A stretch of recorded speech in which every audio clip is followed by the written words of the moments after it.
Hello to all. This is Saurabh Mohorikar. I'm a mentor of mathematics since the last 10 years. I have been dealing with percentages in the last 10 years and various other aspects of mathematics. And in this course, I like to introduce few methods which are really helpful in cutting down your time as far as calculations on percentages is concerned.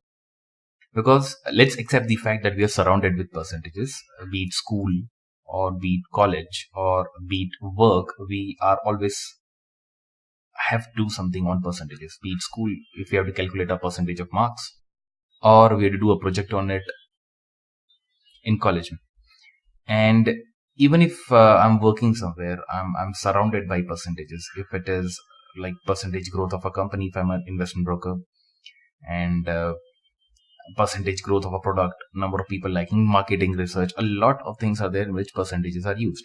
So I'm here with a course in which, without the use of pen and paper, or rather minimum use of pen and paper, and without the use of a calculator, how can we calculate percentages very easily? So we'll deal with percentage from A to Z over here. Now, few people ask that why shouldn't we use calculators? First of all, for students in various examinations, calculators are prohibited. They're not allowed to use the calculator. That is one of the reasons. Even if that is not the case, a few people working in work say that we have the access to calculator. Why shouldn't we use it? My answer to that is you should, if it is very urgent and there is no other option left. But if you use calculators too much, your mind will depend on it.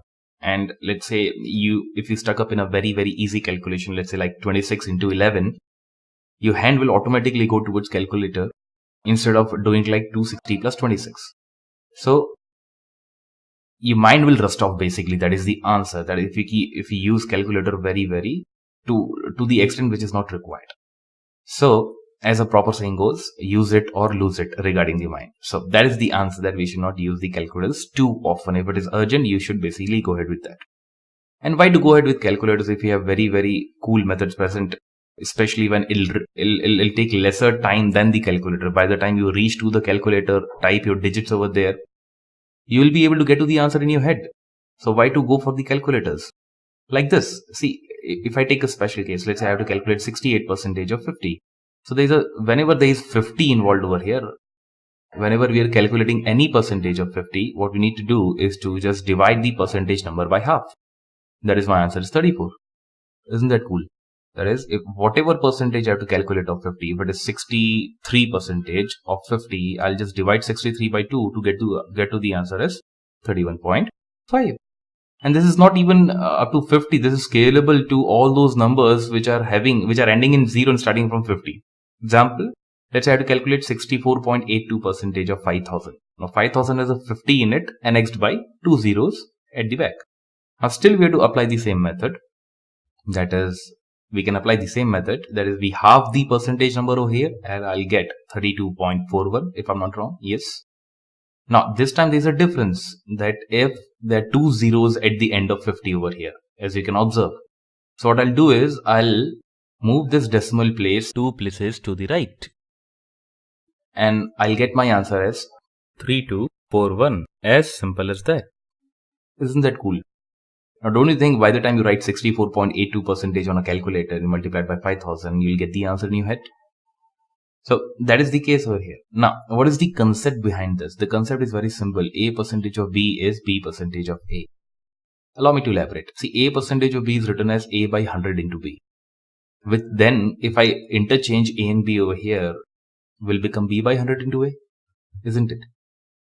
Just the interchanging of the digits or numbers in the multiplication will become B by 100 into A. So now this can be written as B by 100 is actually B%. So this can be written as B percentage of A. So whenever I have to calculate any percentage of 50, that can be taken equal to 50% of that particular number. Now, for example, if I had to calculate 40% of 50, I can take it as 50% of 40. So I can just, as I know 50% is half, so I can just half the percentage number over here to get to the answer as 20. Now, of course, we'll not write this or not think this much. We'll just do half of the percentage number, 20. Simple as that.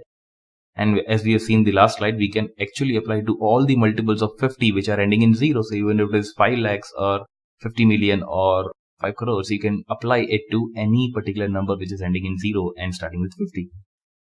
Isn't that cool? Let's take another example in which a slightly different kind of example is there. Let's say at times I have to compare things as well using percentages. For example, if I've got 70 marks out of 110 marks as a student, or if I'm working, let's say out of 1 in 10 people surveyed, 70 people were absolutely satisfied with the product or the brand. So I had to calculate now what this 70 is, what percentage of 110. So textbook style wise, I've been doing it like this: 70 by 110 into 100. Now, in this case, in this particular course, what we'll do is, we'll not do this. We'll ignore 100 over here and we'll just focus on this particular fraction, 7 by 11. We'll focus on this fraction. In fact, actually what I'm focusing on is 1 by 11. Now, this 7 by 11 can be taken as 7 into 1 by 11. Now, 1 by 11, I know in terms of percentage. This is a fraction. In terms of percentage is 9.09. This will be elaborated further in the section 3 in the course. So, if I know 1 by 11 is 9.09, 7 by 11 will be 7 into 9.09, that is 63.63. So, let's say there was on 70 over here, there was, let's say 40. So, if I had to calculate 40 by 110, 4 by 11 is the fraction that I'm focusing on. 1 by 11 is known to me as 9.09. 4 by 11 will be, 36.36. Very simple. And this is a precise answer. We're not approximating it over here. This is a precise answer. So isn't that cool? We'll be seeing a lot of methods like this in the course. In fact, and this is just few aspects. Of course, I cannot discuss everything regarding percentage in this introductory lecture. So a lot of things will be there in percentages, and we'll discuss it from A to Z, and we'll see all the possible kind of short tricks, which definitely will reduce your time and make you more productive in percentage calculation. So see you at the course. Thanks a lot for watching this. Thanks a lot.